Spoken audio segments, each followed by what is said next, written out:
Hi,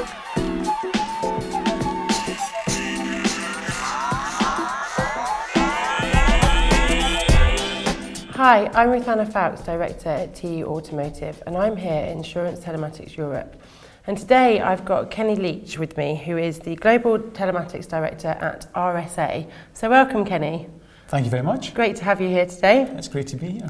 So we were just having a little discussion before we obviously turned the camera on, and you're letting me know that it's quite hard to make money in auto insurance, and there's ways telematics is helping to kind of overcome that conundrum.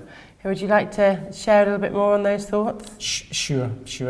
I think it's well known that in the motor industry it's really hard to make money. If you look at the industry results over the last 20, 30 years, there are very, very few years when the market as a whole makes money. Some companies make money quite consistently, and a lot of companies lose money quite consistently, but as a whole the market doesn't make money. So there's no easy way to make money in this marketplace, but telematics certainly gives an opportunity, if used well, to go in and in certain segments actually create propositions that do make money.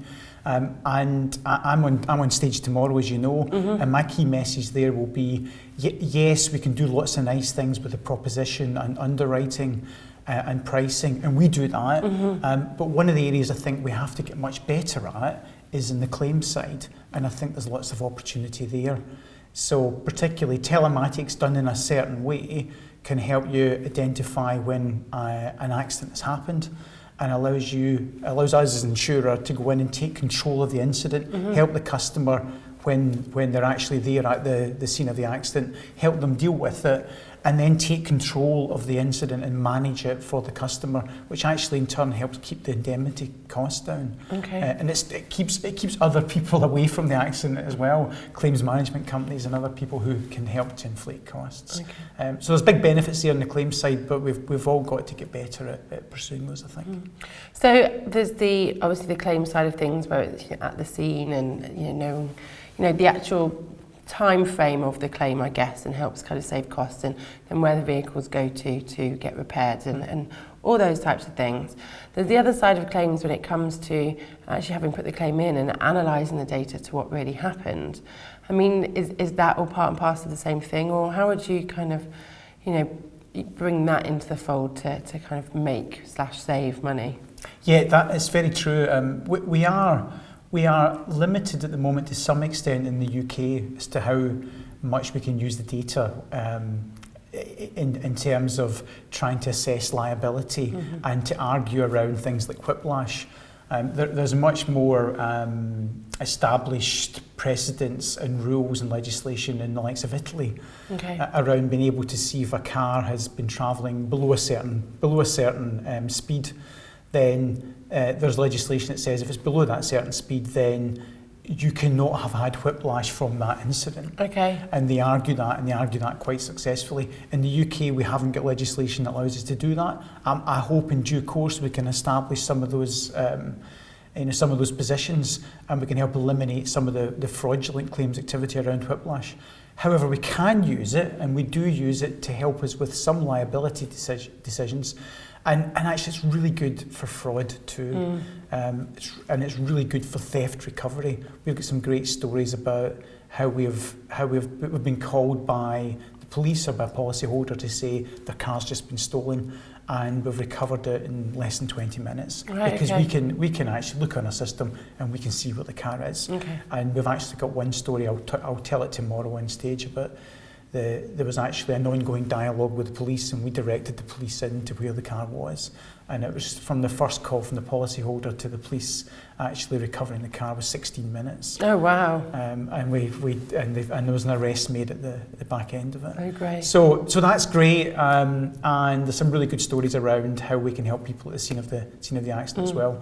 But it's interesting. You can look at the accident that's happened, and then you can you can then look wider than that. Okay. So in a conventional world, you would only an accident's happened, and you get the stories from each party. In a telematics world, you get all that, and you can see what's happened at the point of accident or the point of claim, but then you can track it afterwards and before. So my example about theft is tracking it afterwards. We can see where the car's gone. But there's also some interesting stories about tracking it beforehand. So a car has done a U-turn onto a dual carriageway. Mm-hmm. Another car's come into the back of it.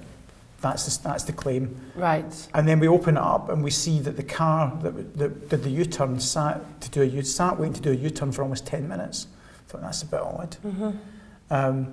And then we had the details of the third party, and we matched the details of the third party with the details of our driver, and we found that actually our driver had been to that address several times in the past. Actually, these two drivers know each other.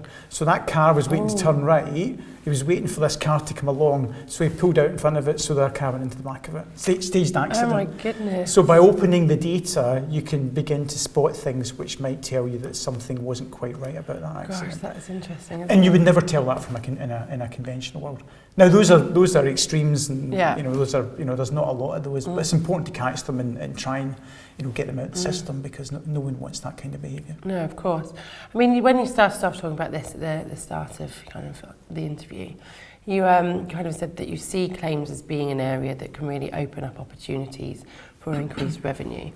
To me, that kind of said that you're on the path to really maximising and taking everything you can from that, but you're not quite got it perfect yet. No. There's still a lot more that can be done. Yeah. So you've obviously said quite a few little case studies there and other ways. What's the kind of next phase? What are you hoping to kind of achieve and strive for, and the other ways telematics can help with claims? So I think it's just keeping trying to get better at it. A number of people will say this. It's a very difficult technical challenge to tell that a collision of some sort has actually happened, and do that with some confidence. If you react to too many messages from the car, then there'll be too many false positives. Mm-hmm. If you react to too few, then you'll miss an awful lot of real life accidents. Okay. So there's an awful lot of times the device in the car will say something's happened, but it might be they've just bumped down a curb, or there's a speed bump in the road too hard, and actually that throws out a message. So then you've got to have some quite complex algorithms back at base which try and filter out those ones which are just part and parcel of everyday driving, and just leave you with those small numbers that say, actually, we think something happened here. Mm-hmm. And then the trick then is getting those very quickly into your claims department, so that they can then proactively try and contact the customer and deal with the situation. And try and hopefully give some great customer service. Okay. And what we find is that if we make some calls out to customers when something hasn't actually happened, they've not had a collision, if we've got our filtering right, then the customer will often know they might not have had a collision, but they'll know what it is that's caused us to phone. They'll say, right. Oh, I know what that was. I just bumped down the curb. Okay. Yeah, I get why you're phoning me, but thanks, and they appreciate the intervention. Okay. Rather than being annoyed. We can't do that too often. No. So it's a lot of hard work at trying to get those algorithms right, and I think a lot of people are finding that quite challenging, but working hard to make it better and better. And we're striving to get around about 50% of accidents on that basis by the end of the year. I mean, this might be a bit basic, but just thinking from the perspective of just an everyday consumer, if you're calling up every time there's an accident or an incident that's happened, obviously there's a nature sometimes to not actually claim, because the fixing of the problem is cheaper than what you would lose on your kind of no claims bonus. I mean, so how do you manage that? I mean, because obviously for you don't want them to claim anyway, so that's a positive reaction from the consumer. I mean, have you come across any kind of tricky situations in that scenario? It's a great question. So we insure a lot of young drivers, and young drivers quite often almost always have quite high policy excesses.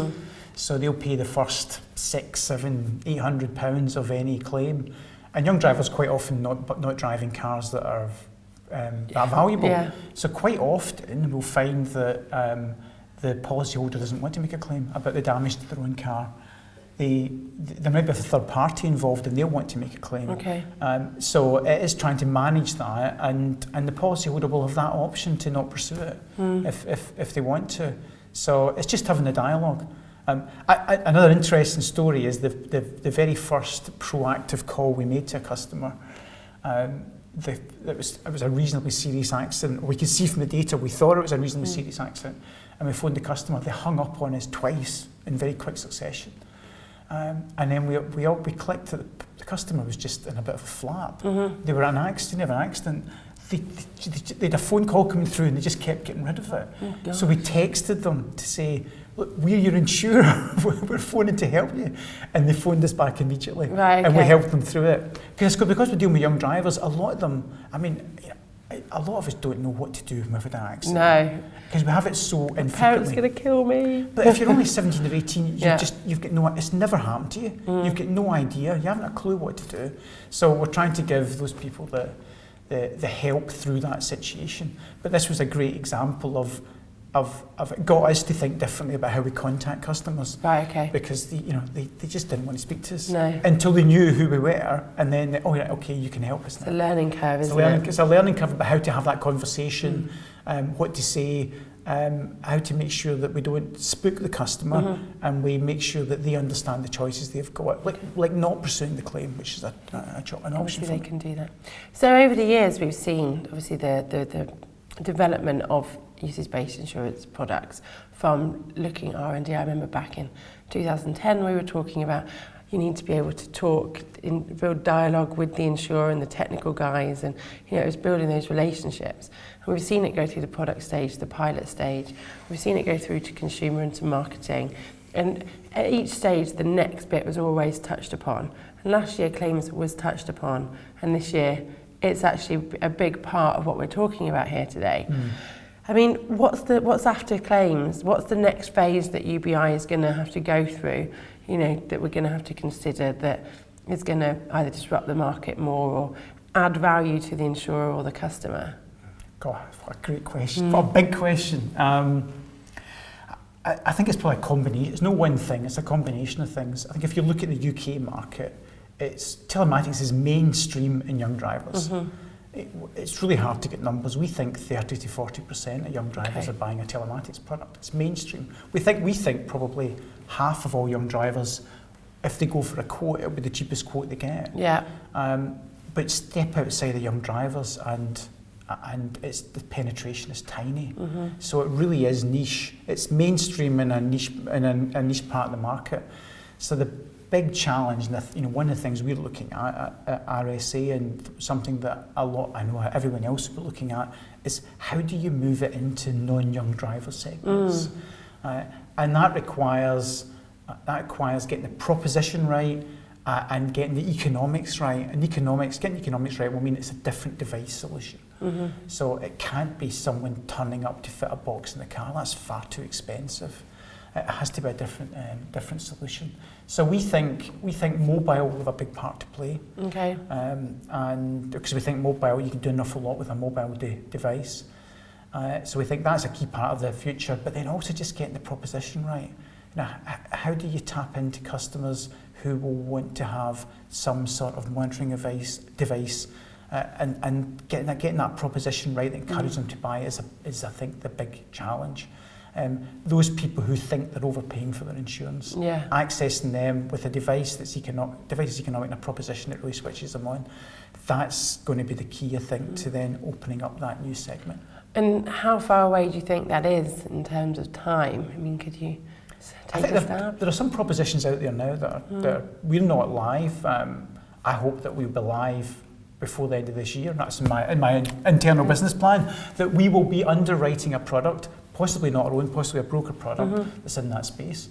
We might not do that because I don't know what the answer to that is yet. But the goal. But that's the goal. So that was the sort of timelines we set out. So I think it will. I think it's happening now. I think they'll get a bit more pace around it. And certainly the buzz around the room today, and I'm sure over the next 48 hours, I think certainly that there's an awful lot of people looking to do something. It's in that space over the next 12 months or so. So would you say that we're at that point now, or now that we're at that point, it opens the door for a next wave of partnerships between the suppliers and the insurers? Or are you kind of sticking with the ones that you've already got and diversifying products? I mean, how would you say that would kind of resonate through the supplier base? It's an interesting question. So one of the things, I head up telematics globally for RSA. One of the things that when I've been doing the role for about 18 months, one of the things we did at the start was say, right, how do we approach this? Do we have like global strategic partnerships, or what do we do? And we very quickly decided that actually this has got such a long way to play, and is at such an early stage of evolution that what we need to do is to make the best decision proposition by proposition. Okay. And that in due course, as if we do get to some sort of level of mass, then consolidation will start and things will sort themselves out. But actually, don't worry about trying to do that too early. Just pick the right partner for the right proposition and run with it. So we will work with existing partners, but we'll also look at new people coming on. And we're very keen, and one of the things that I love about my job is that myself and my team meet.